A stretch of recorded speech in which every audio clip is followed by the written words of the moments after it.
सलाम मसनून उर्दू जहाँ हम वहाँ यूट्यूब चैनल पर आपका इस्तकबाल है। आज हम गुफ्तगू करेंगे यूजीसी नेट जेआरएफ उर्दू के सिलेबस में शामिल चौथी इकाई जो उर्दू नज़्म से मुतालिक है, उसी में अख्तर उल इमान की नज़में भी शामिल हैं, तो उन्हीं के बारे में हम गुफ्तगू करेंगे। इससे पहले वाले वीडियो जिसमें चौथी इकाई में जितने भी नज़्म निगार हैं उनके बारे में मैंने वीडियो बनाकर अपलोड कर दिए हैं। काफ़ी मालूमात है उसमें, जैसे नज़ीर अकबर आबादी, मोहम्मद हुसैन आज़ाद, अल्ताफ़ हुसैन हाली, अकबर इलाहाबादी, इस्माइल मेरठी, जोश मलिह आबादी, फैज़ अहमद फैज़, मीराजी, इनके बारे में जो भी मालूमात है वो मैंने वहाँ पर फराहम कर दी है। तो आप प्ले लिस्ट में जाकर वो वीडियोज़ ज़रूर देखें और साथ में ही जितने भी नज़्म निगार हैं उनकी विलादत और वफ़ात कब हुई, कहाँ हुई, और साथ में ही इनकी जो भी नज़में निसाब में शामिल हैं और किस मजमूए में हैं वो भी मैंने शॉर्ट वीडियो में आपको काफ़ी सारी डिटेल उसमें दी है, तो वो भी ज़रूर देखें और साथ में ही नोट्स ज़रूर बनाएं, क्योंकि एग्ज़ाम के वक्त ये नोट्स ही काफ़ी मददगार साबित होंगे। तो आइए चलते हैं आज के टॉपिक की तरफ। अख्तर उल इमान, इनका नाम मोहम्मद अख्तर उल इमान, और पहले तखल्लुस क्या इख्तियार करते थे? अंजुम। याद रखें, अगर पूछ लिया जाए कि अंजुम तखल्लुस कौन इख्तियार करता था, तो याद रखें अख्तर उल इमान, और बाद में उन्होंने अख्तर उल इमान तखल्लुस इख्तियार किया, पहले अंजुम इख्तियार करते थे।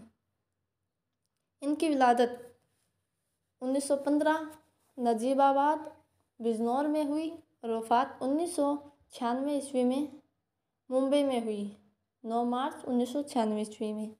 ख़ासकर विलादत और वफ़ात कब और कहाँ हुई ये ज़रूर याद रखना है, क्योंकि अक्सर मैचिंग वाले सवालात में ये पूछ लिया जाता है कि किसकी वफ़ात कब हुई और किस जगह पर हुई, तो ज़रूर याद रखें। अख्तर उल इमान की 2 शादियाँ हुई थी। पहली शादी वालिदा मोहतरमा ने सुलेमान से 1939 ईस्वी में कराई थी, और तलाक के बाद दूसरी शादी 1947 ईस्वी में सुल्ताना से कराई थी।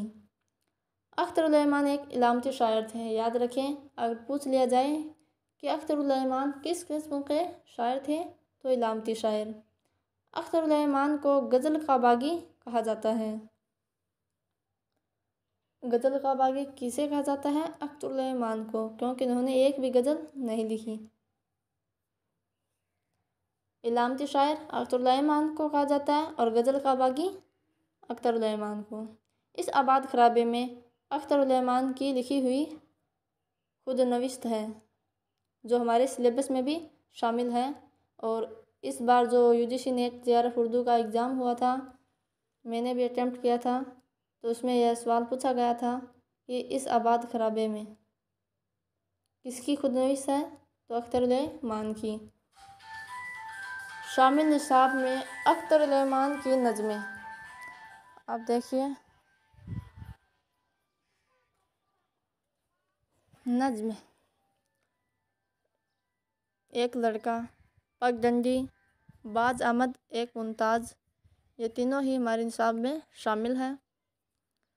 पुरानी फसील, मस्जिद, रेत के महल, यादें, शीशे का आदमी, आबादी, आखिरी मुलाकात, नया आहंग, ज़मिस्तान सर्द महरी का, ये सारी अख्तर उल इमान की नज़में हैं। और ये ऊपर है एक लड़का, पगडंडी और बाज आमद, एक मुमताज़, ये तीनों हमारे सिलेबस में शामिल हैं।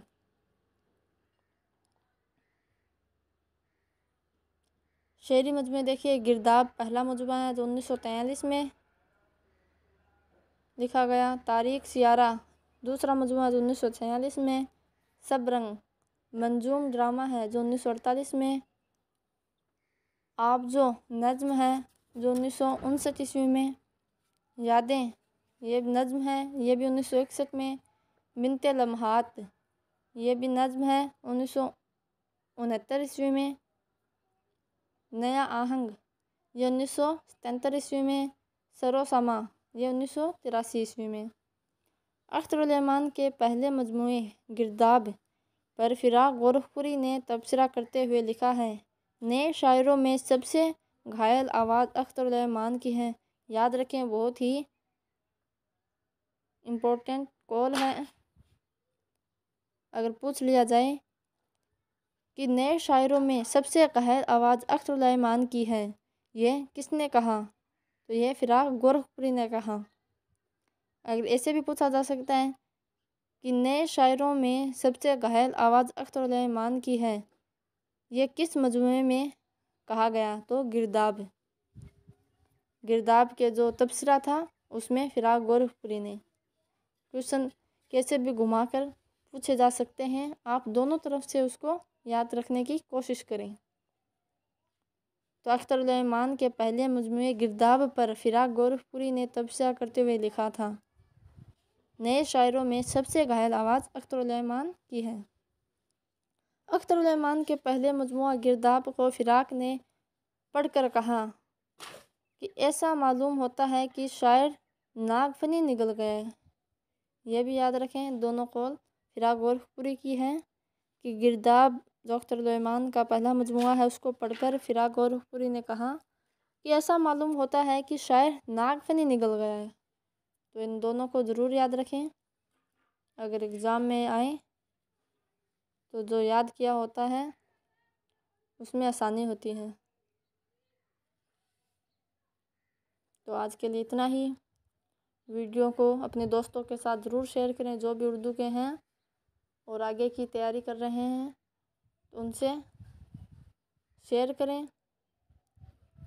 اور نوٹس ضرور بنائیں اور ریویژن بھی کریں۔ ایک بار میں پڑھنے سے کچھ یاد نہیں ہوتا، بار بار ریویژن کرو گے، نوٹس بناؤ کر ریویژن کرو گے تو انشاءاللہ ضرور یاد ہوں گے۔ تو آج کے لیے اتنا ہی۔ اللہ حافظ۔